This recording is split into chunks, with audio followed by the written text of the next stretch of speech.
जी, बिहार की धरती पे आज जो आप साधनाथ कर रहे हैं, क्या लगता है कि जनता के बीच में आप लोगों की बात पहुंच रही है? क्योंकि चुनाव आयोग कह रहा है समय रहते बता देते तो ठीक कर लेते हैं। सबसे पहले तो आप सभी पत्रकार साथियों का, कैमरा पर्सन का बिहार की धरती पर स्वागत है।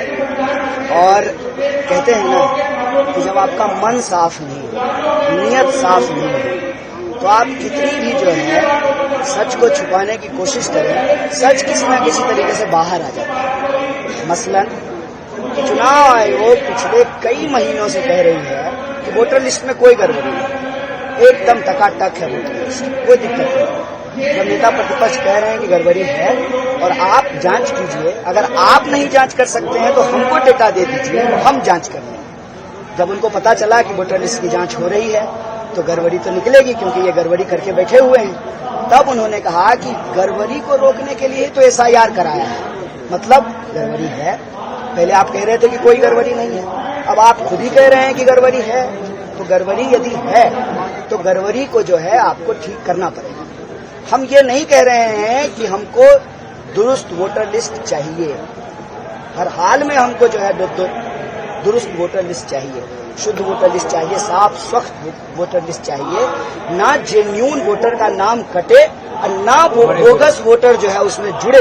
हम शुद्ध वोटर लिस्ट चाहते हैं, लेकिन ये करने का काम चुनाव आयोग का है। और चुनाव आयोग की जो मंशा है आज के प्रेस कॉन्फ्रेंस से पूरी तरह से साफ हो गया है। साफ इसलिए हो गया है कि जो बात कई महीनों से कही जा रही थी, जिसको चुनाव आयोग नहीं मान रही थी, आज अचानक से जो है प्रेस कॉन्फ्रेंस कर रही है। तो मैंने कहा कि किसी पार्टी का प्रवक्ता बनने से अच्छा है अब चुनाव आयोग को चुनाव लड़ना छोड़कर, चुनाव लड़वाना छोड़कर खुद ही चुनाव लड़ लेना चाहिए। क्योंकि जो सवाल बीजेपी उठाती है वो जवाब चुनाव आयोग देती है, जो सवाल हम चुनाव आयोग से पूछते हैं उसका जवाब जो है बीजेपी के प्रवक्ता देते हैं। ऐसा लगता है जैसे दोनों का जवाब जो है वो एक ही कंप्यूटर पर टाइप कर रहे हैं। ये देश के लोकतंत्र के लिए बहुत बड़ा सवाल है।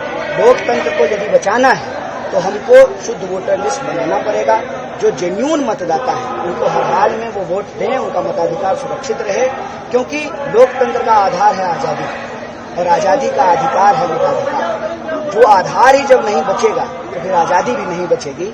इसीलिए नेता प्रतिपक्ष राहुल गांधी जी ने कहा है वोट चोरी से आ जाएगा। अगर ईमानदारी की सरकार ही नहीं बनेगी तो फिर रोजी रोजगार, शिक्षा, स्वास्थ्य, लॉ एंड ऑर्डर, तमाम गारंटियां, माँ बहन योजना, वो सब चीजें कैसे लागू?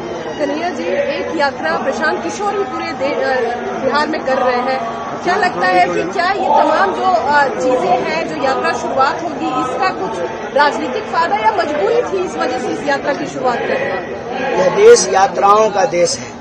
इसी साल हमने जो है पलायन रोको नौकरी दो यात्रा की। इससे पहले जो है जब लोकसभा का चुनाव था, उससे पहले, चुनाव से पहले, चुनाव के वक्त में भारत जोड़ो न्याय यात्रा, उससे पहले जो है भारत जोड़ो यात्रा।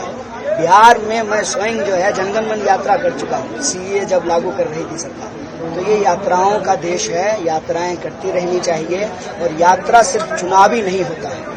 मेरा मानना है कि यह यात्रा किसी को मुख्यमंत्री प्रधानमंत्री बनाने की यात्रा नहीं है, यह यात्रा मताधिकार को बचाने की यात्रा है।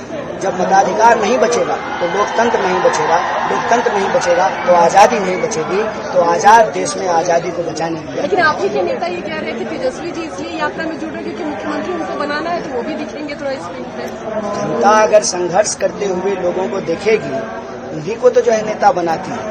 अब बताइए कि आप संघर्ष कर रहे हैं, माइक लेकर के घूम घूम के रिपोर्टिंग कर रहे हैं, तभी तो जो है आज आप पत्रकार हैं, कल एडिटर हो जाएंगे, परसों जो आप चैनल के मालिक हो जाएंगे। यह तो सतत सहज प्रक्रिया है। आपको अपने प्रोफेशन में जो है ईमानदारी से जमीन पे जाकर के काम करना पड़ता है, तो बहुत स्वाभाविक बात है। हम आपके हक के लिए लड़ेंगे तो आप हम ही को न अपना नेता चुनेंगे, इसमें कोई अंतर्विरोध तो नहीं है।